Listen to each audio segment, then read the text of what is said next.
Bonjour à toutes et tous et bienvenue sur First Print, votre podcast comics préféré. Je vous entends de loin en train de dire préféré avec moi puisque vous avez tellement l'habitude d'entendre cette tagline maintenant. On est donc dans le calendrier de l'Avent, c'est le 17e jour déjà pour vous proposer des idées de cadeaux en compagnie de nos somptueux, de nos talentueux invités. Et justement, somptueux et talentueux, c'est bien l'adjectif que j'utiliserai aujourd'hui pour décrire celui qui vient à notre rencontre, puisqu'il s'agit de Jofo. Jofo, bonjour à toi, comment vas-tu ?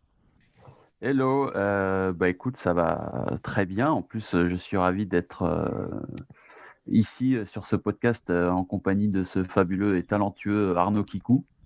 Ah là là, On ne peut mieux.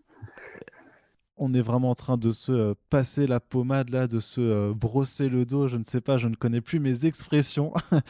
Jofo, tu es artiste, illustrateur notamment chez Marvel. Quel est ton dernier travail chez eux ? Alors, bah, je suis principalement storyboarder pour eux, donc qui est l'étape juste avant le dessin. Là, mon dernier travail sortira en juin 2021. Mhm. C'est sur le graphic novel Miles Morales Shockwaves, qui va être super beau. Et là, je parle pas de mes dessins, mais bien du dessinateur Pablo León. Et sinon, dans les travaux, vous pouvez déjà voir, j'ai bossé sur la série animée Ultimate Comics, qui est diffusée, qui sont des petits épisodes de motion comics de quelques minutes qui sont diffusés gratuitement sur YouTube. J'avais bossé et c'est lié au crossover comme War of the Realms et Absolute Carnage. Et Mhm. donc voilà. Voilà Très bien. pour Marvel. Très très bien. Ah, tu as peut-être un autre projet en indé à nous teaser ? À nous teaser, non, mais effectivement, mais je peux parler d'un projet que j'ai déjà fait, qui est cette fois un webtoon. Donc c'est une bande dessinée verticale, donc à lire en scrollant. Et donc j'avais eu l'occasion de faire cette année une mini-série qui s'appelle La Promesse, qui est Mhm. disponible gratuitement sur le site de Naver. Et donc, et c'est mes premiers pas en tant que scénariste. Voilà. Avec une partie d'escalade qui finit mal hein, avec des monstres. Je me rappelle très bien, j'en avais fait un petit papier à l'époque, Jofo. Exact.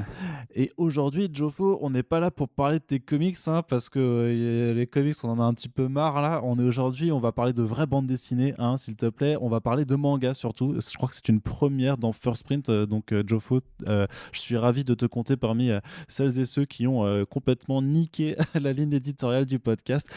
Blague à part, tu voulais nous présenter le titre Vagabond de Takehiko Inoue. Je l'ai dit très vite parce que j'arrive jamais à... J'ai toujours peur de m'emmêler, mais du coup, Takehiko Inoue, voilà, ce sera mieux dit comme ça. Pourquoi? Présente-nous un petit peu cette bande dessinée et pourquoi tu la recommandes pour le calendrier de l'Avent. Alors déjà, en fait, moi, je voulais effectivement péter le principe du calendrier de l'Avent et je voulais parler gastronomie, en fait, donc pas du tout le manga. Je voulais parler de cookies. Voilà, donc Non. j'ai une recette très bonne à vous donner.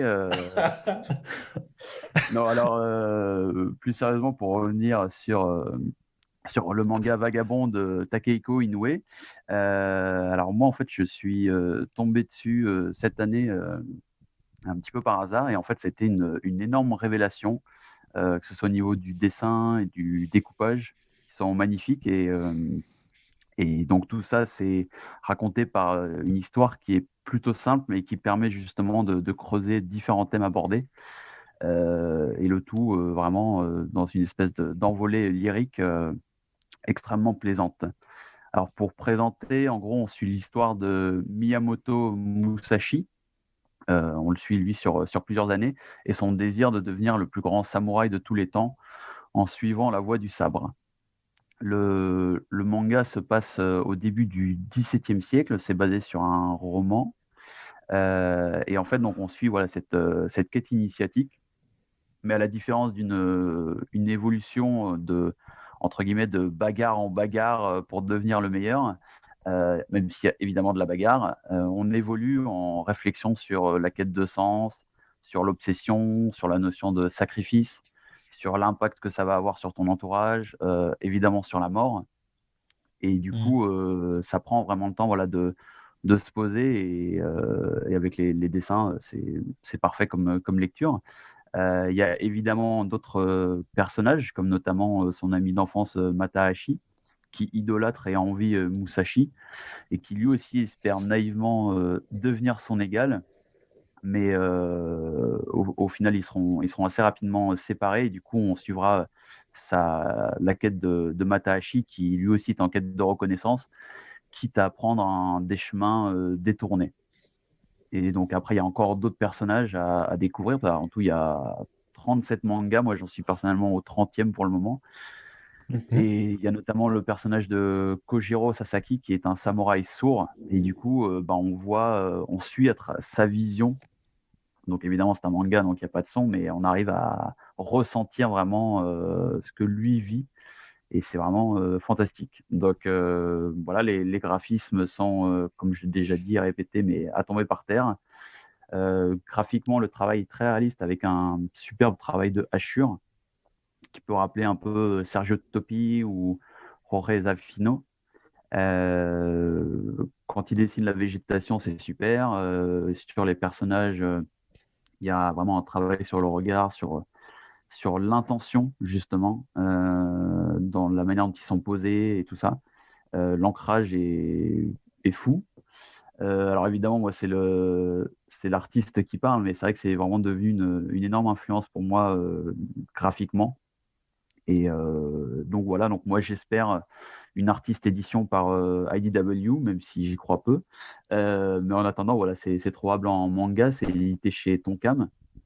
Et Ouais. donc il y a 37 exemplaires dispo à ce jour. L'histoire est quasiment finie. Alors le dernier épisode a été édité en 2014. Donc ça commence à dater un peu, mais l'artiste Inoue, justement, c'est un artiste accompli, entre guillemets, enfin vraiment dans le sens noble du terme, c'est-à-dire que vraiment il est tellement à fond dedans que justement il y a des moments où finalement il doit se poser. Et donc voilà. Alors, Donc du coup. si vous hésitez entre ça et Death Metal, par exemple. Quel connard. Ouais, c'est vrai que la vie est tellement binaire que de toute façon, dès que tu veux choisir une BD, tu as toujours le choix entre la BD en question et Death Metal. Bah forcément, t'iras jamais vers Death Metal. Alors, Vagabond, donc ouais, effectivement, 37 tomes à 9,35 € pièces. Donc, si vous décidez d'offrir l'intégrale à votre proche, c'est que vous êtes très généreux, ça fait très plaisir. Mais sinon, à qui tu recommandes d'offrir Vagabond, Jofo? Alors, c'est vrai que c'est quand même une lecture entre guillemets adulte, ouais, c'est pas, et non pas young adulte, quoi, mais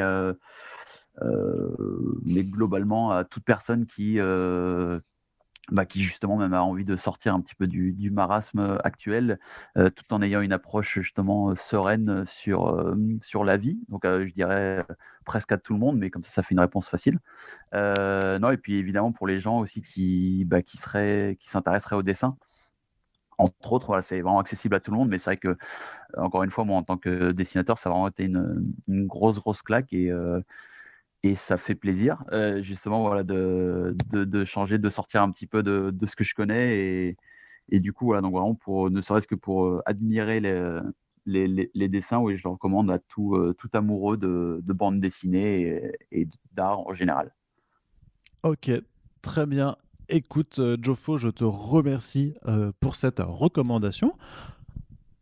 Merci à toi de m'avoir laissé cette opportunité-là et j'espère revenir bientôt pour la recette des cookies du coup. Exactement, bah écoute, on parlera cuisine dans une prochaine émission, mais surtout, bah, on pourra reparler de ton travail sur le graphic novel Miles Morales plus tard, d'ici quelques mois, quand ça sortira. Je pense qu'on aura des petits trucs à explorer ensemble Avec plaisir. pour parler de dessin.